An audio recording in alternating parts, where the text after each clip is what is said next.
Okay, back everybody. I'm Carl Snyder, Vets Indexes, Managing Director. Hopefully, everybody got out to stretch their legs a little bit, and we're back to hear some great more content. This morning has already been very successful, and I've enjoyed it very much. It's a great privilege to talk about and just introduce the next panel, How to Build the Best Veteran Recruiting Team. It's sponsored by USAA, and Dave Ferguson, who is the Executive Director of Recruiting and Programs for USAA, will be the moderator from that. So instead of me announcing all the panelists, I'm sure Dave is going to do that and give a little bit of background. So without further ado, once again, let me turn it over to Dave Ferguson from USAA, who is sponsoring the panel.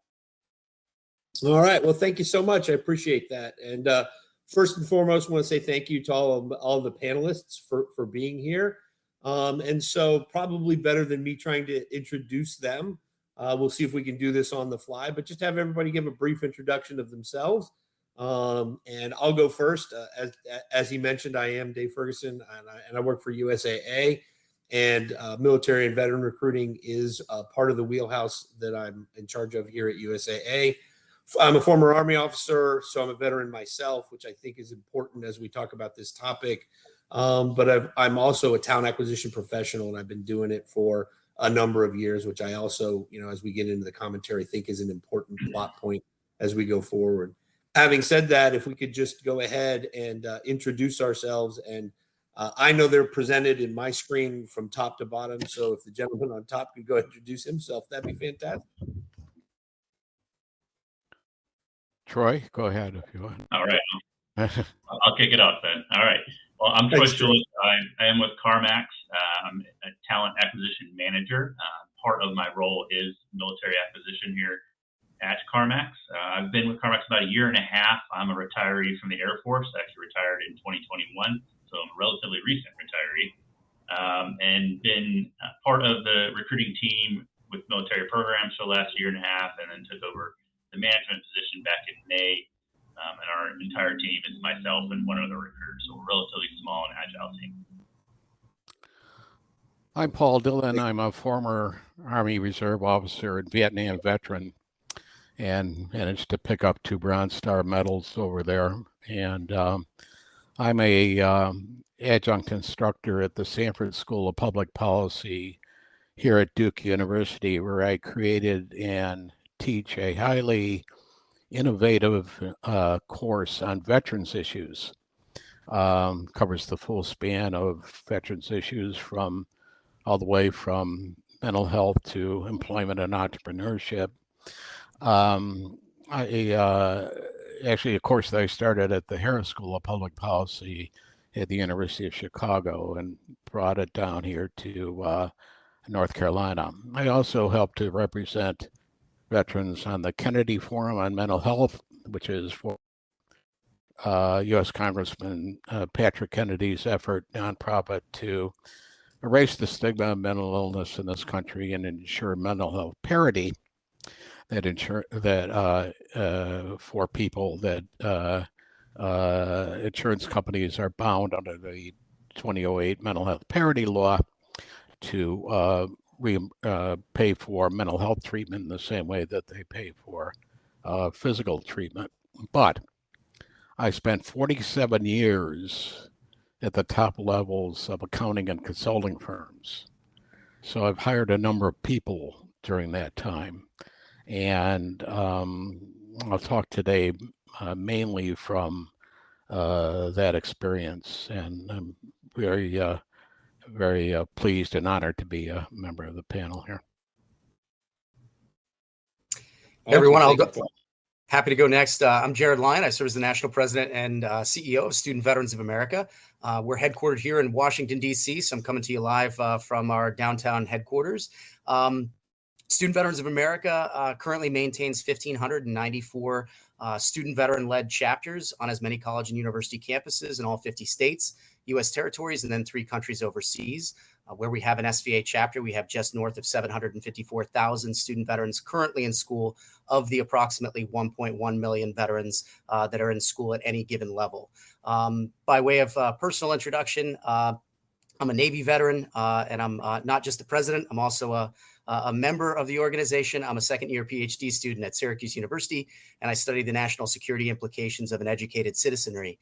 And then as it pertains to this illustrious group and the conversation that we'll be getting into, love to have the opportunity to talk to folks about the current landscape of student veterans. It's about 75% of the population works full or part-time while they're in school. And then, of course, once they graduate, they become among the most employable Americans in the country. So happy to be here today, and thanks for having me. This is really hard to follow, Troy. Paul, Jared, thanks for being here. Pat Sense from Bath Iron Works in Maine. I was down at AUSA up until about 2:30 this morning, got home. So I'm back in Belgrade, Maine, loving life, but we're all about hiring veterans up at the state of Maine. General Dynamics is trying to change the script. So super excited about all of my counterparts from all the other business units and being here today. Awesome. Well, thank you so much. Appreciate it. And, probably the easiest way to start is just to actually ask the question that is the subject of our panel today, which is, how to build the best veteran recruiting team. And so, Troy, we'll start with you, but just high level, what do you think is important? What do you not think is important? And what would you like to share with the folks who are on the call? Yeah, absolutely. Thanks, Dave. Really, especially since my team is so small, the first full-time military recruiting person was me, hired in March of 2021. So we definitely started small. We dabbled in it for many years, had someone kind of off the side of their desk doing military programs, getting in, finding out what organizations that we should partner with. I think that's a big basis for it is one, learning what your organization wants to accomplish out of hiring veterans. What are they looking for? Where do they want to take it in the future? And then partnering with different organizations out there. So many nonprofit veteran organizations in the landscape today, and determining which ones benefit your organization the best, the ones that align with your organizational goals the best. And then going out and partnering with them, attending events, those types of things. But I really think starting small is the key. You get traction pretty quickly if you start small, create one program maybe with one individual, and then build from there and continue to build your team from that point. Awesome. Thanks, Troy. Paul, well, what about you? From your perspective, what are some of the most important things? We have all these military translator apps now for translating MOS to civilian occupations. And we have wonderful programs like SkillBridge. I mean, they're just wonderful. They really are. But I found in my business career that the best way to really get to know the person whom you might want to hire is to have a really intense personal discussion with them, so that you get to know their skills, talents, but more importantly, their aspirations, what they want out of either the company, the job, or life. And I think to do that with a veteran, you need to be what they call culturally competent. That's a professorial word, that big words that mean been there, done that, that you've been in the military, you understand the culture, you understand the language. There could be hiring who aren't, and there are sites that you can go to get culturally competent, and one of them is PsychArmor Institute, which has free programs that you can go to get understanding of military culture and what the veteran is going through. And I think that's important for hiring people who are hiring managers who aren't veterans to get to know something about the culture of the military. We know the skills that veterans bring to the workplace, right? Focus on accomplishing the mission, commitment to hard work, ability to lead a team, function as a member of a team and lead a team, the ability to pivot on a moment's notice from plans that aren't working to plans that do, and certainly for senior non-commissioned officers or officers, the best leadership training in the world. And I mean that after spending 47 years in business. It's the best leadership training in the world. You got to identify which of those skills, which of those talents are important to your company or the job, if not all of them. And then you've got to have a discussion with the candidate as to what they've experienced and how they might fit in with the company. And they may not know. You know, a guy or gal might say, "Oh, I was just a squad leader." Oh, so you supervise people. These are key words. Tell me about the time. Tell me about the time you did X. Because you may have to draw this out of them. They may not realize the leadership skills, all the talents that they gained in the military. So you need to really draw this out of them. Now you can say, you know, I don't have time for that. I got a quota, you know, I don't have time for that. Well, then God love you, man, because you're going to get out of this what you put into it. So get to know the person, get to know what their talents and leadership abilities might or might not be, and do that through an intense personal discussion.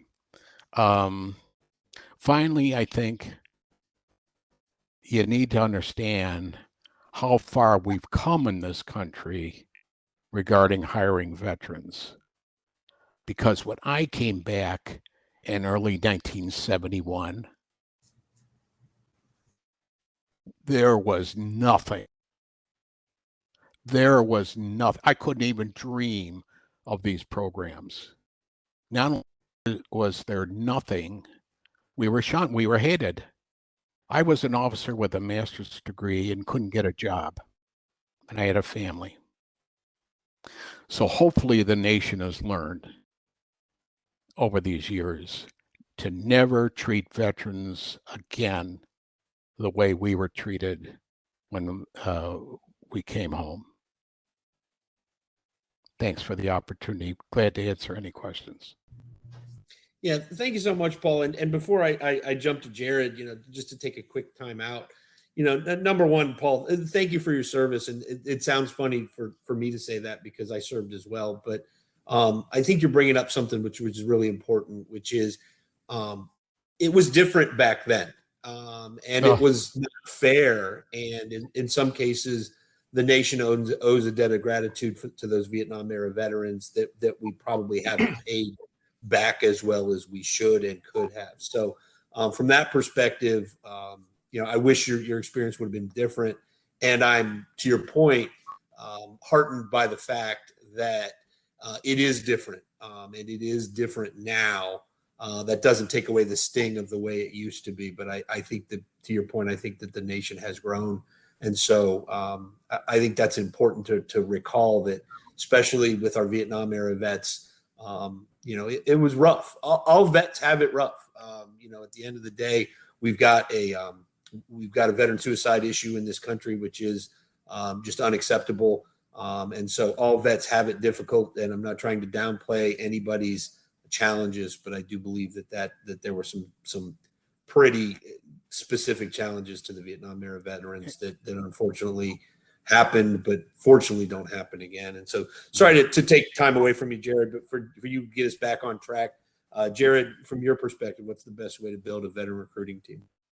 Yeah, absolutely. I appreciate that. And Paul, welcome home, brother, in earnest. Thank you. And thank you. As the son-in-law of a Vietnam infantry Marine, you know, I couldn't agree more. And I'm sort of reminded of an organization that's provided me a lot of mentorship over the year, Vietnam Veterans of America, Right. and their motto that never again will one generation of veterans abandon another. And Paul, you're part of that fight. So thank you so much for ensuring that we kind of drive forward. And And in that spirit, I'd like to first say ditto to those that have already gone, and in an effort not to be duplicative, I'll sort of pull out on this question of how to best build a veteran recruiting team, a little bit with Paul and a little bit with Troy. And what I mean by that is partnerships. And I don't mind getting a little academically heady too. So if we think about the population, I think a level set is always very useful on the front end. I think of a level set in input, throughput, output, and then really it's kind of important to understand the population that we're recruiting from can be on a variety of a spectrum. They may have recently transitioned out of the military. They may have been out of the military for some time, as Paul has really helped us pay attention to. And so if we think on the transition, there's a statistic that gets cited so frequently that I just want to point out is not entirely accurate. I continue to hear that we're producing about 200,000 veterans per year. We're really we haven't produced about 200,000 veterans a year for 5 or 6 years. We're much closer to like the 160 number. So about 160,000 folks are getting out every year. And of that population, the vast majority are going to be junior enlisted folks. And that's not because of, any fancy math. It's just math. The armed forces kind of a narrow top and a wide bottom. And so just the vast majority of folks are going to be separating within 6 years or less. So that's going to be junior officers and mostly junior enlisted folks. And of that portion of junior enlisted folks, the vast majority of them are going to do one of two things when they get out. This is about 87% of them. They're going to return home to where they or their significant other is from. And so as we start thinking about building our team, I'm inspired by Troy's concept of partnerships. I'd be too self-serving to say partner with, all of our great veteran and military family serving organizations, our survivor organizations, et cetera. Although, yes, please do that. But also think about the partnerships internal to your own teams. If you're sitting on a team that is likely super well-resourced, you've got all the budget that you could ever imagine. I'm being a little facetious here. That is probably not the case for many of us doing recruiting work for veterans, but think of how your own team can adopt the mindset of being a little bit of a force multiplier for you, the veteran recruiter. And so if you kind of think under the broader umbrella of things like diversity, equity, and inclusion, employee resource groups, or other subcategories of recruiters, think how you can leverage them. Does your organization currently have campus recruiters? If it does, just like Paul suggests, why don't you as the veteran recruiter make sure that they're culturally competent such that when they're on a college campus, they can go ahead and ask the question, hey, can I talk to some student veterans, some military connected students, some family members, some survivors when I'm here? You're going to accomplish two things. One of them is self-serving, so I'll be honest about it. The self-serving part is that you're going to help elevate the awareness of the veteran and military connected community on that campus, likely in the community that you already are serving. Second, having your campus recruiters out there on the road being culturally competent, you're bringing in more folks to your veteran recruitment pipeline.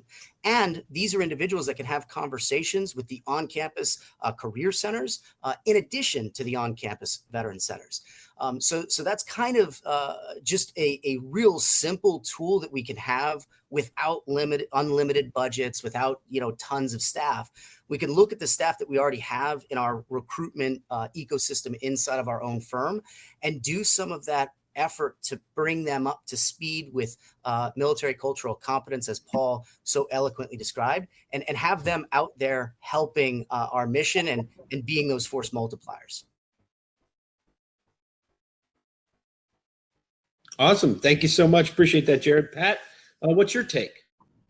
Well, I mean, Jared, you're a tough act to follow, man. I'm not going to lie. But so being up here in Maine and working for General Dynamics Bath Iron Works, so we build the Arleigh Burke destroyer for the Navy. I'm a solo act. So when I first took my position a year and a half ago, I met my boss in a parking lot. So it was one of those situations where they knew that they had a vet need. I mean, we build Navy destroyers. So go attract that talent and draw them in faster. So it was chasing the programs, obviously, but in the state of Maine, I don't know where you guys live, but 10% of our population, actually, I think it's roughly of the population of Maine is veteran.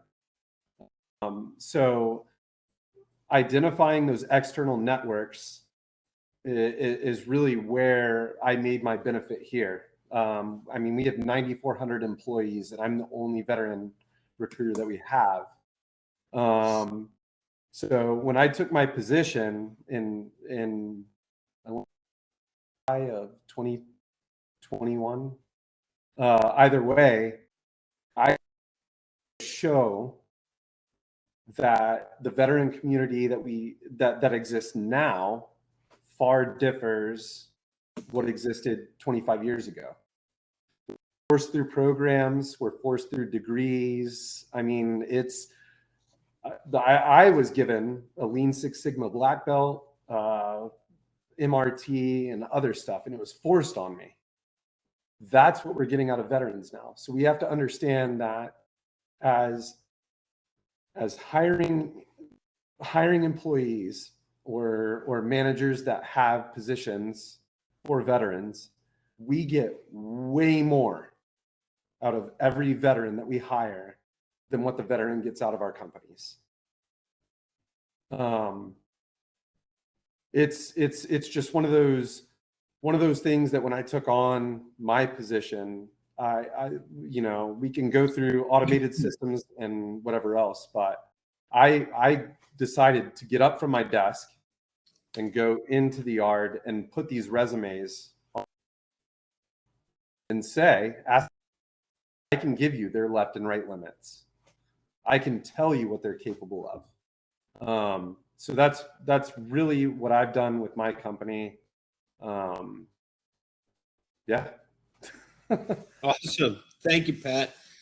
And so to kind of round out this discussion a little bit, and I'm going to come at it from more of an HR or TA practitioner, because it's who I am. So that's where I come from. And so because I'm an HR professional, I can answer any question with "it depends." And that's the best answer I can give you very short to the answer of how to build the best veteran recruiting team. And it depends because it depends on your organization. It depends on how your organization functions. Two of the panelists are kind of what I call one-man band type of an operation, which is both Pat and Troy. And, if that's the organization you're in and that's the way that they view this, well, then you have to come up with strategies that make you successful there. If, for instance, you work someplace else where, there's hundreds and hundreds and hundreds of recruiters, well, then that's going to take a different tactic. So, the it depends is kind of a joke, especially amongst HR professionals, but the real answer is it does. And so you have to look at it. A couple pieces of advice I would give. The first one is make it a natural act versus an unnatural act. And well, what does that mean? And so, for the example that Pat just gave, if going desk to desk with resumes is something that your organization does on a regular basis, then do that. If it's not, don't get outside the norm. Try to make it as normal as possible. Try to function the way that the rest of TA functions, so that you're viewed as just being part and parcel of bringing great talent into your organization, as opposed to some special program that we're running over here on the side, kind of a deal. One thing that I would tell you that's really, really important, and I think you've heard it from all of us, is, and I said it at the top, I'm both a veteran. I used to be an Army officer, and I'm a talent acquisition professional. And I think that's an important piece in veteran recruiting teams. Not that you can't be successful if you're only one or the other. I don't mean that. But in a lot of cases, success in bringing veterans into your organization is about bridging the two worlds, especially those who are currently transitioning, right? If you think about the currently transitioning, one of the things that I often used to say to soldiers and sailors, airmen and Marines when they were transitioning is, hey, the honest answer is getting a job in corporate America is actually simpler than you think. It's really three variables. It's what do you want to do? What are you qualified to do? Because, hey, I want to be an astronaut, but nobody's going to let me. And then where do you want to live, right? It's that simple. Florida. Yeah. The problem is the Army I was in never once asked me what I wanted to do. Told me I was qualified to do whatever it was they told me to do that day, whether I was or not, and never once asked me where I wanted to live. So you're probably not real good at those three variables. And so the people you're going to be talking to in talent acquisition, that's what they're all about. The recruiters of the world are looking to match skills with openings, right? We need these skills. This person has those skills. That's what they're trying to do. And so the more that you can be a bridge to those two worlds and help both sides, it's a two-way bridge, help both sides understand the other side, I think that is the key to your success. And so that's why I think a key to success is having veteran recruiters who are both veterans and recruiters, if that makes sense. The last piece of advice I would give you is, especially if you work for a larger organization, is, for those who are larger and really looking at more, organizational design, organizational structure, what should a team look like? There is no one answer. That's it depends. But one of the places you can look is to look and see how your organization does campus or university recruiting, because there's a lot of parallels. And so, for instance, one of the questions is always, well, should I have recruiters who are part of this organization for veteran recruiting, or should that just be an attraction piece and we keep the recruiters in with what we call talent acquisition delivery? Is this talent acquisition? Is it talent acquisition delivery? Talent attraction? What is it? And the answer is, for most organizations that are doing veteran recruiting, they've probably already figured out how that organization does it for campus and university recruiting. I've worked places where campus recruiting was a small team. They were only doing the attraction side. And then they turned all the great candidates, all the great interns over to talent acquisition delivery, to the recruiters who are the ones who are actually running the recs and filling the recs. I've also worked places where we had embedded talent acquisition recruiters in the university recruiting organization. And then that way it was a one-stop shop and they could do that. Some people say one is better than the other for veterans. Oh no, to be successful in veteran recruiting, you have to have embedded recruiters because that's important. Some people would say, no, actually you can be successful the other way, where you just have a group of people who are doing the attraction side and then they're handing off to the recruiters. The honest answer is you can be successful either way.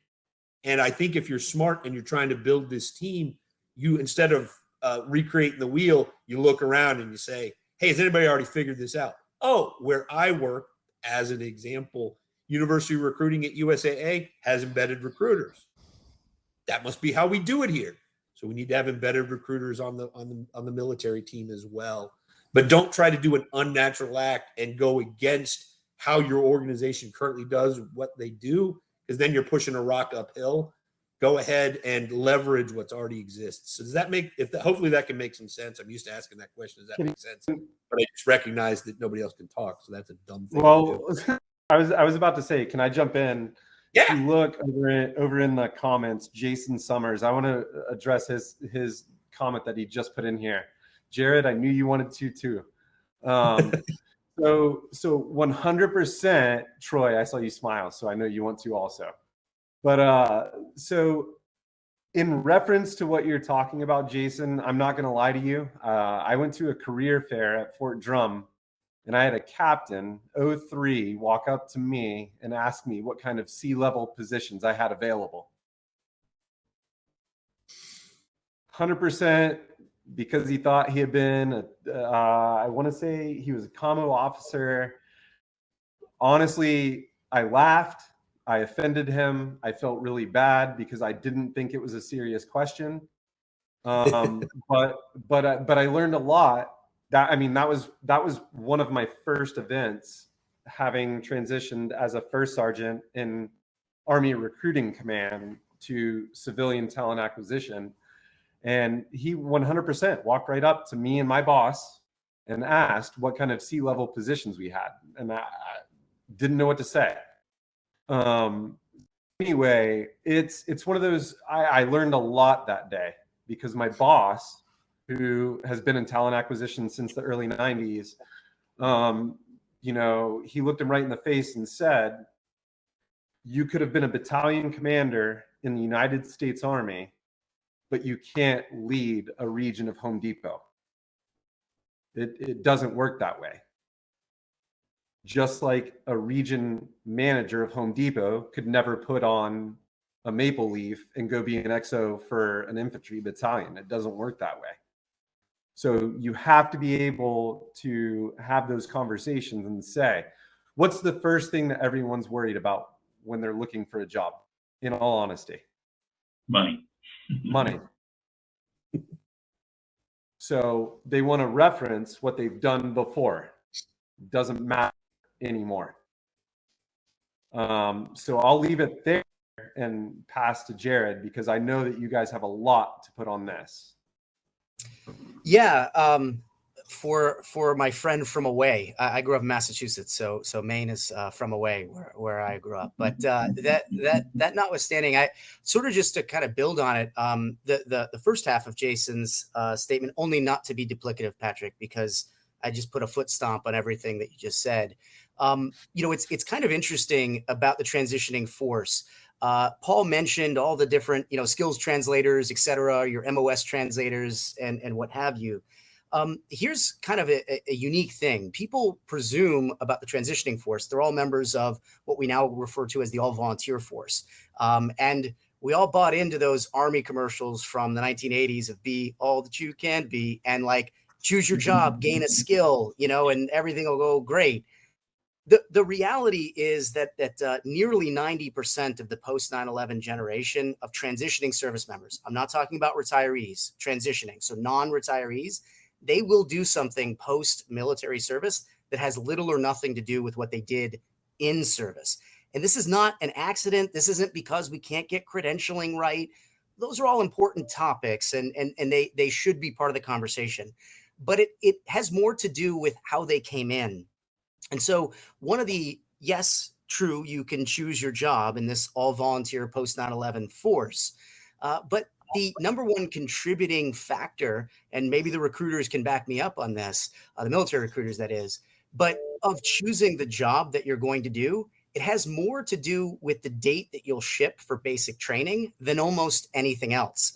And as we all know in military recruiting, you're trying to help that young person get matched with something that they want to do, but they're also younger and they're in a rush. And so they're not joining the armed forces in this era to gain a skill for what they're going to do later. They're trying to join their country. And if it's been over the past 20 years, that's a country at war. And they were not super concerned about what they were going to be doing so much as how quickly can I get to doing it. And so it should come as no surprise that when they go to separate from active duty, that they are looking to do something different. That notwithstanding, you might assume that those in the combat arms would be very interested in, like, say, law enforcement, first responder, security. You're more likely to find them in accounting and finance than you are in those types of jobs. And much the same way, you might find somebody in the motor pool and think that they're going to go into maybe something in automotive and the trades, or maybe even engineering. You're actually more likely to find them in the medical field. And our former corpsmen and medics, you would think they're going to go into the medical field. You are more likely to find them in marketing and sales than you are in medicine. And this makes it hard as recruiters, but I think it's a central theme of what we're all saying. If you're doing recruiting, it matters to be one-to-one with that individual.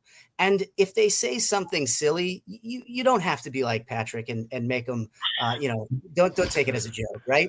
Use it as a learning opportunity, right? And I know Patrick has grown since that first recruitment event that he went to, of course, but it is remarkable. The armed forces, as Paul has mentioned, has done such a great job of preparing people to get out relative to how we did it in the 60s and 70s, and even 20 years ago. But it's not perfect yet. And the primary mission of the Department of Defense is to defend American citizens, right? It's not necessarily to do transition.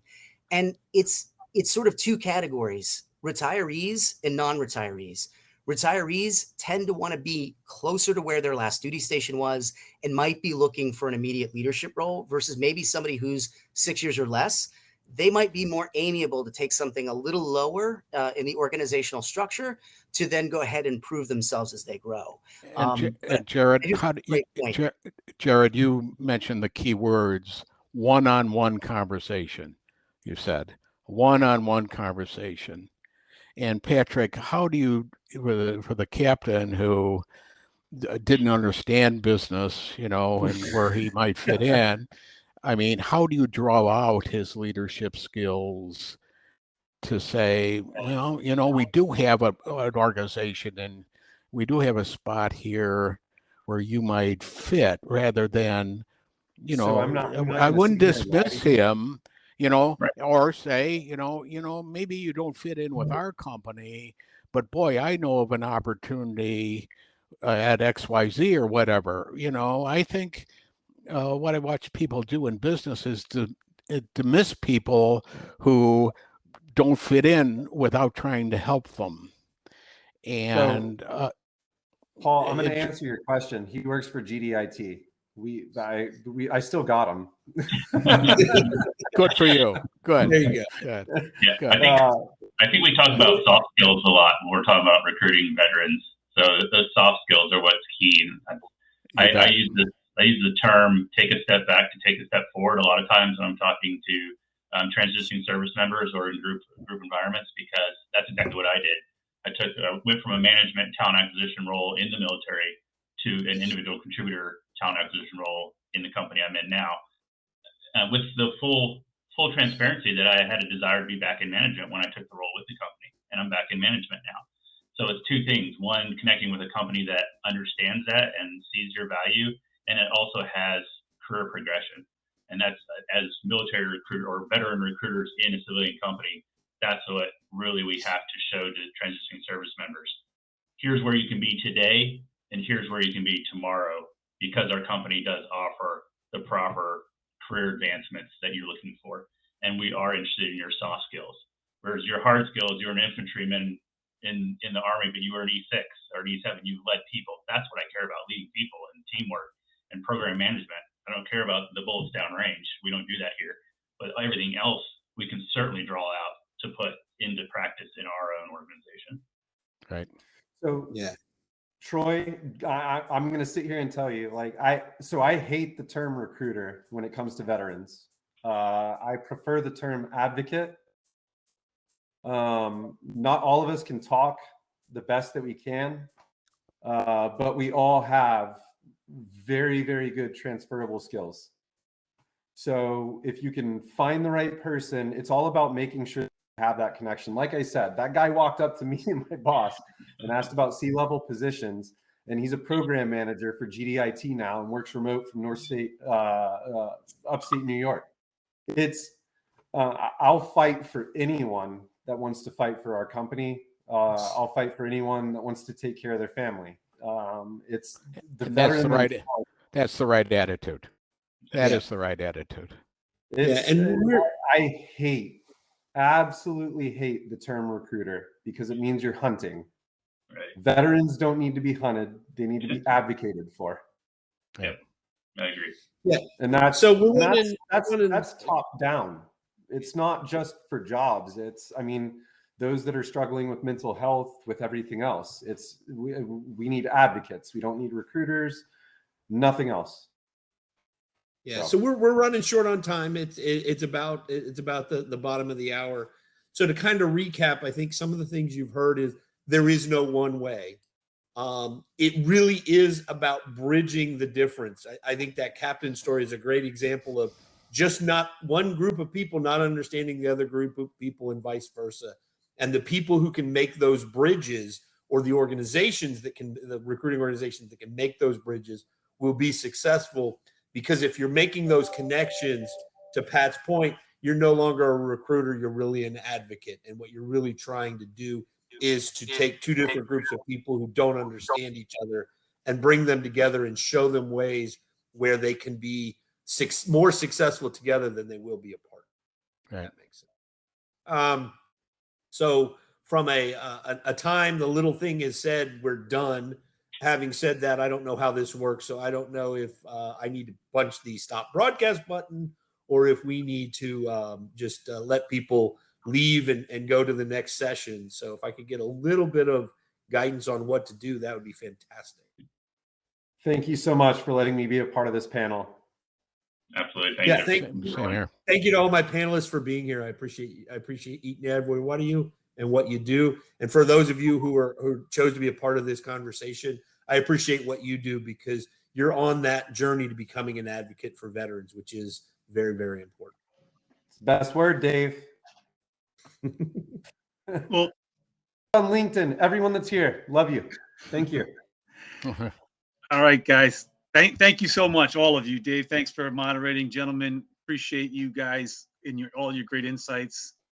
And Paul, I just want to say thank you so much because, as Jared said, your generation did a lot the following generations, and I can't say more. So, as a Marine Corps veteran, you know what I'm trying to say, and I think everybody else knows. Thank you for all that you and your brothers and sisters have done for those who followed. That means an awful lot to us, and we try to demonstrate that we have many of us have survived and gone on to senior positions, and are willing to work with younger veterans because we think that anybody who served in the military has great skills. So thanks so much for everybody, really. All right. Thank you again. And again, for everybody out in the audience, thank you for all of your time with this. These are great resources. A lot of the gentlemen and ladies who've spoken earlier are happy to connect with you via LinkedIn. I myself am happy to do so as well. And again, that particular panel was hosted by USAA. And thank you to all of our sponsors today.